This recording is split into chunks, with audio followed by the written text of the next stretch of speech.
I even start? I could start with the over-the-top action sequences, the laughably inept protagonists, the outfits that were already too small before being put through a blender. Hell, maybe I'll just fill a corkboard with anime tropes and start throwing darts, who knows. But I don't feel like harping on fish-faced robots in meat suits or focusing on fictional fusions of fabric that feasibly fell into a fire. Hell, that alliteration was barely even functional. So in the interest of actually having an afternoon to myself, I'll keep this about as long as the skirt of your average female lead. Anime is questionable sometimes, what with its raunchy outfits and casual disregard for the laws of physics that any scientist worth their salt would refer to as asinine, but it's a kind of questionable that I can't help but love. Its quirks can be just so charming, once you tune out the somewhat absurd boob physics that now permeate the genre and suspend your disbelief so hard its mother will drive herself insane looking for a school it can still attend. There's something pleasantly cathartic about watching some emo-haired teenage punk with the emotional capacity of a dying mackerel take a few well-deserved kicks to the gonads before finally manning up and swinging around the oversized sword he carries. One that he totally isn't compensating with, shut up, it's not the size that matters, it's how you use it. If he finally develops some sense of human emotions along the way, then holy hell, break out the cheap bourbon and barely legal schoolgirls because it's time to party. Ambiguous ages, batshit crazy physics, and angst-riddled protags aside, anime is more than capable of being serious. Yes, I did just say that with a straight face, and the ones that pull off a serious story are probably some of my favorite in the genre. These serious ones come in their own myriad of flavors, much like any genre,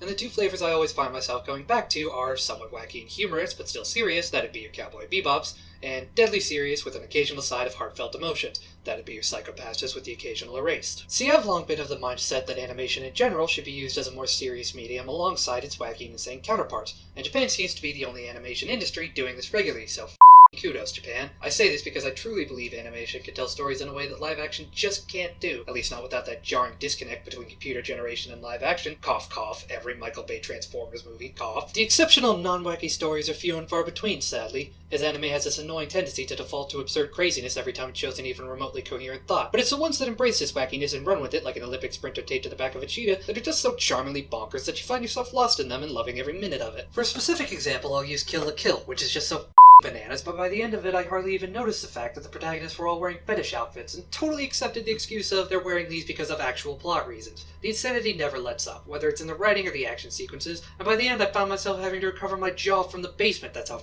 hard it had dropped. It even found a way to make the absurd amounts of gratuitous tits and ass be a part of the story, something I thought as impossible as an obese man outrunning a rampaging tiger before it bites into the three-course meal that is his fat ass. A story like this never would have survived the middle ground between bad crazy and deadly serious, so Trigger just went balls to the wall with it, and somehow made something just so insane that it made sense. It's this particular brand of insanity that pretty much defines anime for me, the kind that doesn't even try to take itself seriously. There are just so many shows that try to be dark and edgy despite their females all wearing bondage gear in every color of the rainbow, but the ones that successfully emulate the likes of Kill la Kill make themselves all the better for it. Of course, some emulate to a point of trying too hard, but this isn't necessarily a bad thing. After all, imitation is the most sincere form of flattery. Lord knows I'm taking that metaphorical inch and running the local 5K with it, but unfortunately some shows take this emulation even further and come across as less of a retread of familiar territory and more shameless ripoff. But that'll happen in any genre, really. All in all, I love anime. I really do. It has its quirks, sure, but I've come to embrace those quirks. The wackiness is what makes me love anime, and the fact that I can laugh, cry,